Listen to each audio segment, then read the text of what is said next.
Pour comprendre à quoi ressemble un séisme géopolitique, il ne faut pas regarder les sommets diplomatiques très médiatisés et certainement pas les déclarations préparées en conférence de presse.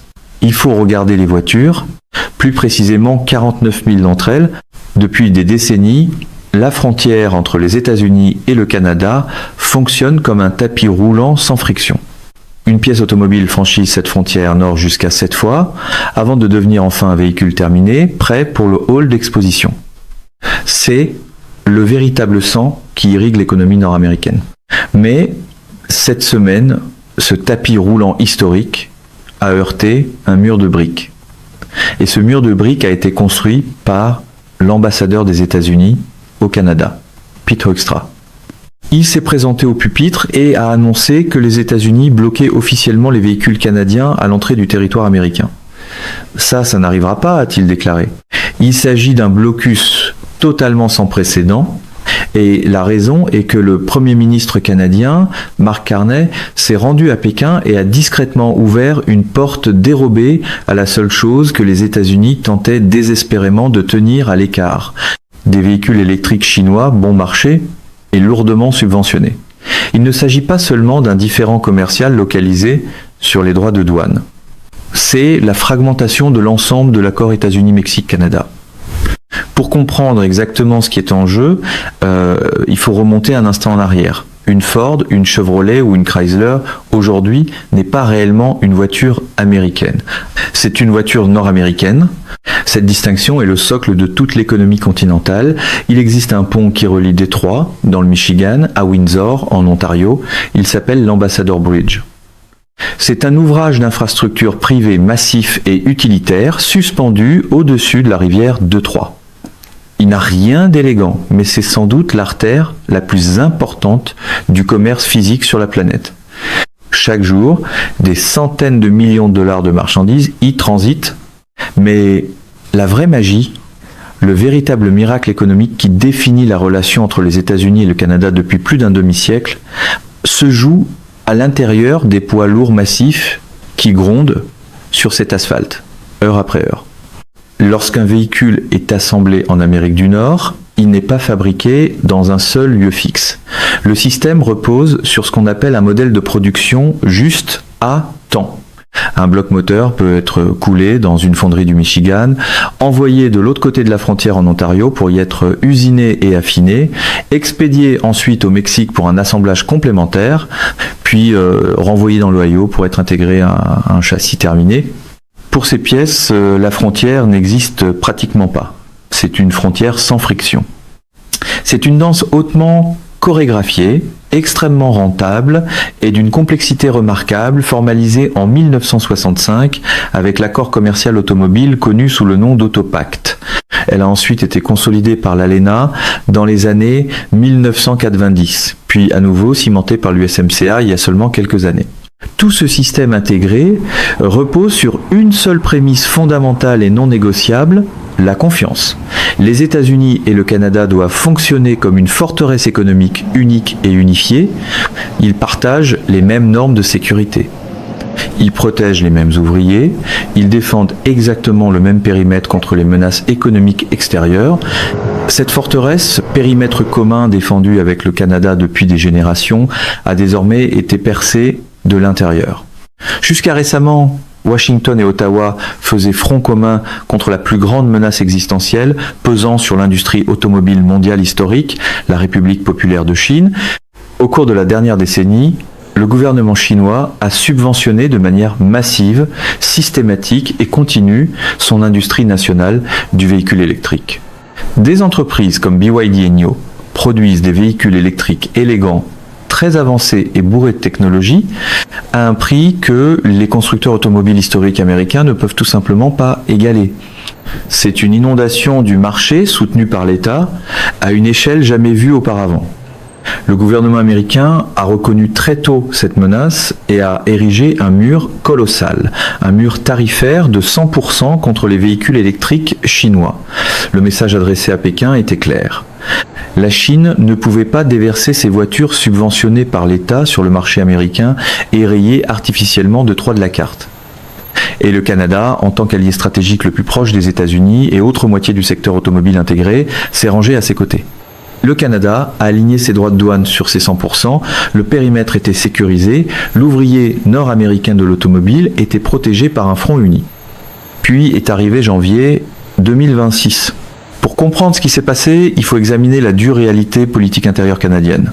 Le Premier ministre Mark Carney est confronté à une économie nationale qui peine à retrouver son équilibre et à une population de plus en plus frustrée. Il subit une pression politique immense de la part de grands secteurs nationaux qui n'ont absolument rien à voir avec les voitures ou les batteries. Plus précisément, il est confronté au secteur agricole et halieutique.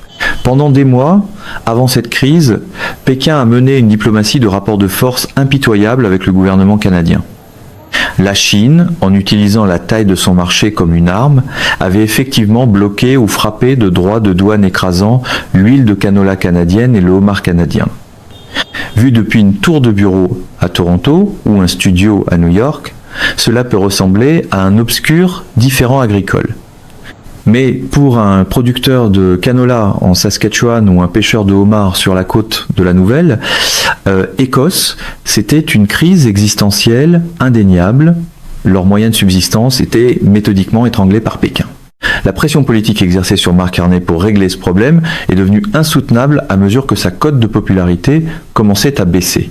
Il a donc fait un choix, il s'est rendu à Pékin, s'est assis face au président chinois Xi Jinping et a conclu un accord. Quand la nouvelle est tombée à Ottawa, elle a d'abord été célébrée dans la presse canadienne comme une immense victoire diplomatique, un véritable triomphe de la négociation internationale.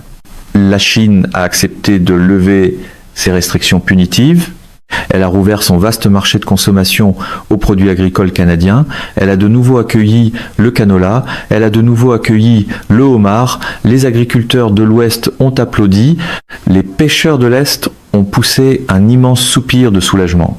La crise politique intérieure a été temporairement désamorcée. Mais en géopolitique mondiale, et surtout lorsqu'il s'agit de négocier avec Pékin, on n'obtient jamais quelque chose pour rien. Il y a toujours un coût stratégique. Le prix de ce soulagement agricole était caché dans les petites lignes de l'accord commercial. Et lorsque les dirigeants de l'automobile à Détroit et les responsables du commerce à Washington l'ont enfin lu, le sang s'est glacé dans leurs veines. Le Canada n'a pas simplement demandé une faveur. Il a fondamentalement troqué la forteresse. En échange de ses exportations agricoles, Mark Carney a accepté d'ouvrir une porte dérobée vers l'Amérique du Nord pour les véhicules électriques chinois. Ce mur tarifaire impénétrable de 100%, celui qui reflétait parfaitement la politique américaine, avait disparu. Il a été abaissé à seulement 1%. Les modalités de l'accord prévoient un quota très précis, âprement négocié.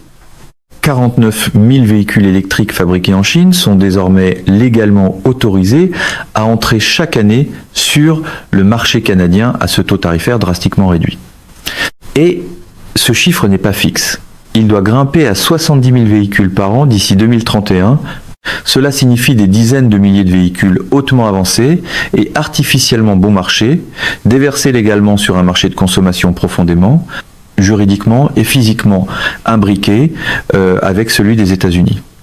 Le Canada a délibérément troqué l'intégrité structurelle du secteur automobile nord-américain pour vendre davantage d'huile alimentaire et de crustacés. Il a ouvert une brèche béante dans le bouclier économique continental. La réaction de l'industrie automobile américaine a été instantanée, unanime et furieuse. La PDG de General Motors, Mary Barra, n'a pas mâché ses mots. Elle a averti que cette décision constitue une menace directe et immédiate pour l'industrie manufacturière et l'emploi sur le continent. Le syndicat United Auto Workers a tiré la sonnette d'alarme, car la véritable crainte à Détroit, ce n'est pas seulement que des Canadiens à Vancouver ou à Montréal achètent des voitures chinoises bon marché plutôt que des Chevrolet fabriqués en Amérique. La vraie peur, c'est la frontière elle-même. La peur, c'est l'ambassadeur Bridge. Si 49 000 voitures chinoises débarquent de gigantesques navires de transport dans les ports de l'Ouest canadien, que se passe-t-il quand ces véhicules tentent de descendre vers le sud ? Que se passe-t-il lorsque des pièces automobiles chinoises intégrées à ces véhicules ou expédiées à leur côté pour les entretenir commence à se mélanger à ce tapis roulant sans friction du commerce continental. Qu'est-ce qui empêcherait un véhicule chinois d'entrer au Canada avec un droit de douane de 1%, de recevoir une plaque canadienne, puis de rouler directement vers les États-Unis en contournant totalement le mur tarifaire américain de 100%? Ce mécanisme s'appelle le transbordement et c'est le scénario cauchemar absolu pour les responsables américains du commerce. Le gouvernement américain a soudain compris que son périmètre nord était fondamentalement compromis. Le réexamen obligatoire de l'USMCA n'est plus qu'à quelques mois. Cela devait être un simple contrôle de routine entre alliés. Au lieu de cela, Mark Carney a en pratique fourni à Washington le prétexte idéal pour ouvrir entièrement le traité. Si les États-Unis ne peuvent plus faire explicitement confiance à ce qui franchit l'ambassadeur Bridge, ils commenceront à inspecter chaque camion. Ils arrêteront le tapis roulant. Et si ce tapis roulant s'arrête, l'industrie automobile nord-américaine ne se contente pas de ralentir. Elle s'immobilise dans un arrêt catastrophique. Le gouvernement canadien, naturellement, tente de minimiser la panique. Il affirme qu'il s'agit d'un accord étroitement encadré et hautement contrôlé. Il soutient que ces 49 000 véhicules sont strictement destinés au marché intérieur canadien. Il promet un suivi rigoureux. Il met en place des permis d'importation. Il répète haut et fort: n'ayez aucune inquiétude, l'Amérique. Ces voitures ne franchiront pas votre frontière. Mais c'est là que l'histoire bascule. C'est la contradiction au cœur de cette crise et elle est bien plus vaste qu'elle n'en a l'air. Le gouvernement américain ne s'inquiète pas seulement de l'acier bon marché et des batteries lithium-ion subventionnées qui fragiliseraient Ford et Chrysler. L'ambassadeur Pete Hoekstra ne s'est pas levé pour menacer de fermer unilatéralement cette frontière intégrée, simplement afin de protéger des parts de marché. Il a employé une formule très précise, très délibérée et extrêmement alarmante lorsqu'il a annoncé que les États-Unis bloqueraient ces véhicules. Il ne les a pas décrits comme une menace économique pour les travailleurs américains, il les a qualifiés de grands gloutons de données. Cette formule signale un basculement fondamental dans la manière dont les États-Unis envisagent désormais le concept même d'une voiture. Pendant un siècle, une voiture était un objet mécanique. C'était de l'acier, du verre, du caoutchouc et un moteur à combustion interne. Mais un véhicule électrique moderne, surtout s'il est fabriqué en Chine, est en réalité un superordinateur mobile, puissant et connecté à Internet, qui se trouve simplement avoir des roues. Il est truffé de caméras, de capteurs ultrasoniques, de lidar et de GPS. Il cartographie en permanence son environnement, enregistre de l'audio et suit les données biométriques de ses occupants. Et surtout, il renvoie constamment des informations vers des serveurs qui, dans ce cas, se trouvent dans un pays que les États-Unis ont officiellement désigné comme un adversaire étranger. Voilà pourquoi le quota de 49 000 voitures n'est pas seulement un casse-tête économique pour Détroit, c'est un immense signal d'alarme rouge clignotant pour la National Security Agency. À Washington, la crainte est que ces véhicules soient en réalité des plateformes de surveillance roulante. S'ils sont autorisés à circuler librement à travers la frontière canadienne, puis à entrer aux États-Unis, ils ne se contenteront pas de transporter des passagers. Ils pourraient aspirer des données sur les infrastructures américaines, les installations militaires et des citoyens à haute valeur stratégique. C'est une stratégie du cheval de Troie cachée en pleine lumière, enveloppée dans le costume inoffensif d'une transition énergétique verte à prix abordable. Et c'est ici que le calcul stratégique de l'accord, conclu par Mark Carney, commence à paraître extrêmement dangereux pour la santé à long terme de la relation entre les États-Unis et le Canada. En laissant entrer ces gloutons de données dans le périmètre nord-américain, le Canada a en quelque sorte introduit un virus dans un système partagé. Jusqu'ici, la frontière était sans friction parce que les deux pays s'accordaient sur ce qui constituait une menace. Ils bénéficiaient d'un statut de partenaire de confiance qui permettait à un camion venant d'Ontario d'entrer dans le Michigan avec un minimum de contrôle parce que les États-Unis savaient exactement d'où venaient ces pièces et quelle technologie se trouvait à bord. Mais à partir du moment où ces 49 000 voitures chinoises commenceront à circuler sur les routes canadiennes, cette confiance s'évaporera. Si la police des frontières américaine ne peut pas être certaine à 100% qu'un véhicule ou qu'un chargement de pièces franchissant l'ambassadeur Bridge est exempt de logiciels liés à l'État chinois, il ne lui restera plus qu'une seule option. Elle devra tout vérifier.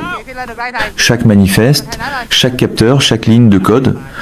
C'est ainsi que l'économie nord-américaine s'effondre en 48 heures. Un passage frontalier de 3 minutes se transforme en inspection de 6 heures.